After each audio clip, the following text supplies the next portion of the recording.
Alright, let me start over. Hello, I'm the nostalgia guy, remember? Alright.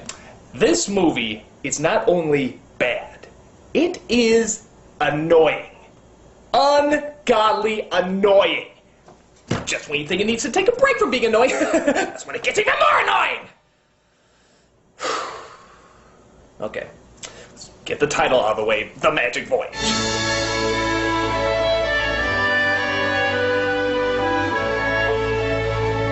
Wait till you hear this. This is a children's story about Christopher Columbus as told by German filmmakers. Yeah, that's right, German filmmakers. That's the equivalent of American filmmakers making a children's film about Russian history. And look how fucking well that turned out! Shit, we can't even get our own history right! So what makes you think the Germans have a shot? But this goes beyond just magical powers, a talking bat, or a talking tree. No, this story goes right off the deep end of the flat friggin' earth. But what makes this film especially horrendous? Oh, you'll see in a moment. Let's dive right into The Magic Voyage. So as the credits roll, we see that the film is too cheap to get opening animation, so they just throw their storyboards at us. We see the narrator starts to talk about the story we're about to see, and yeah, tell me if the voice sounds familiar. A long time ago, people thought the world was flat, and if you sailed uncharted waters, you just might fall over the edge into space. That's right, it's our very own Mickey Rooney. Former biggest star in the world. Started with Elizabeth Taylor, the other former biggest star in the world. The narrator of Care Bears. Yeah. Watch a black and white movie sometime.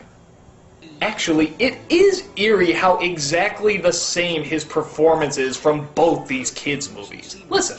But in 1492, there appeared an Italian navigator, a man with a revolutionary idea. He thought that the world was square, and his name was the Care Bears. Ugh, that smile. As long as I don't have to see him, I'm okay. Here we go! Woo. We then see our main hero of the movie.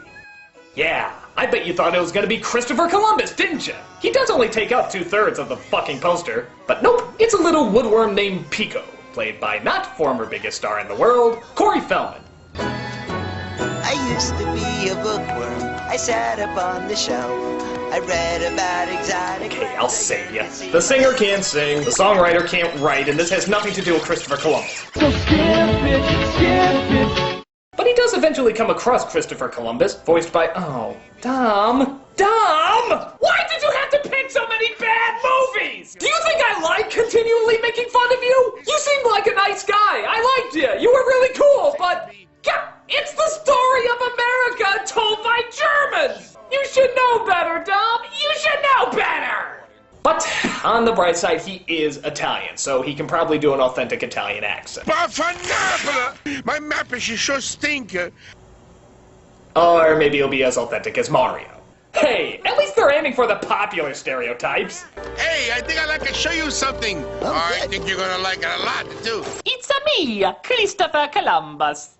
It's 1492, and the world is still flat. Maybe it's not so important. Not so important? Are you kidding? Excuse me. Hey! Whoa! Maybe the world is she's around? Of course it's round, blockhead. What do you think?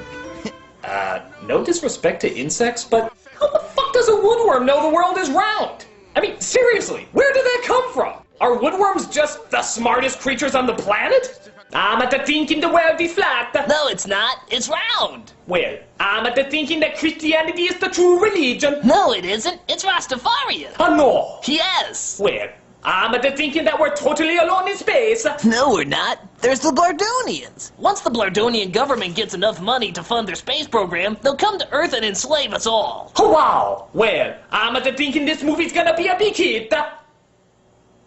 Have a drink. So, have you noticed the main problem with this movie? I mean, outside of the horrible characters, voice acting, story, and animation?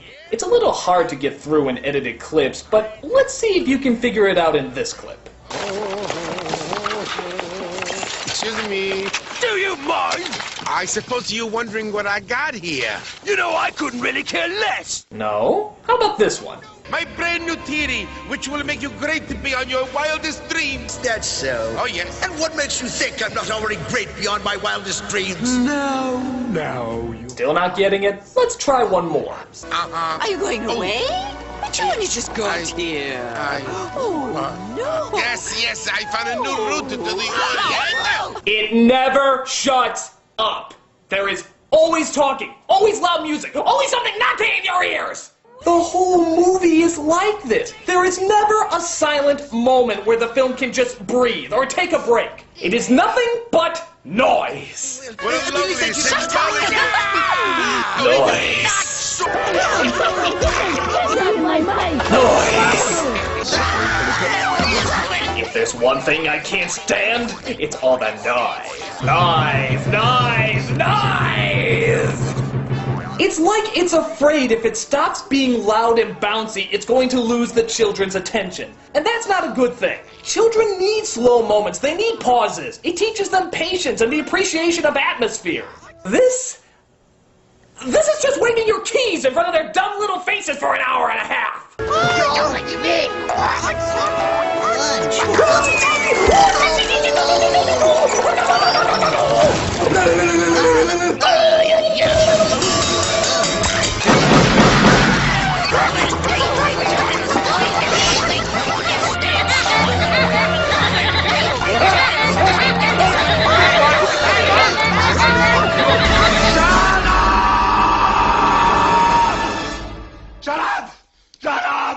Shut up! Thank you, Arnold. So, let's try to continue this review despite all the noise. Shut up! Thank you. He goes to the king and queen to tell them his idea. Oh, I'm sorry, the woodworm's idea. And they seem to be on board with it. Mostly because the queen has the hots for Columbus. Interesting interpretation. Who's this? No one, dear. Just another genius, What? I don't believe you. He's much too handsome. Mwah! Oh, and apparently he's a mind reader too, because he knew exactly what she was gonna say there. What a disgusting display. But don't let it get to you, sire. By the way, you see this guy in the back here who looks like a mix between Fagin and Jafar? The shady fella always telling the king not to trust Columbus? Yeah. He never shows up again. Not once in the rest of the movie. He was, how do you say, total waste of the animation. Whoa! Hey, these are pretty cool.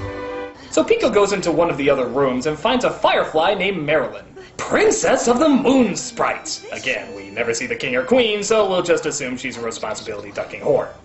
I was in the land of blue twilight, where the nectar is always sweet, happy and free.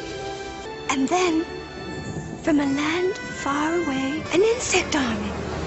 When their evil lord saw me, At last, princess, the secret of your magic light will be mine. Yeah, remember this from the history books? Magic light, insect armies, lord swarm. Maybe this is the history of how the Smurfs discovered America, but can we hear the damn story about Christopher Columbus? if the Swan Lord comes back. Nah, I'm not scared of nobody. You're so... Come on. Oh! So Pico tries to get her out of the chandelier, which seems like a pretty lame prison, as she could fly at any point. But some other bugs see her and try to stop her from escaping. Wait, give her back. Wow, laziest fight scene ever. They're just holding her, and he starts laughing. Call James Cameron. We have a contender for best action scene. It's the Swan Lord! Quick, come on, run. The Quick. princess is mine. You will be my prisoner. Marilyn. And my kingdom rest. So the Swarm Lord takes her back to his land, which begs the question, why did he bring her there to begin with? And Pico vows to find her. I'll find you. All the way across the ocean.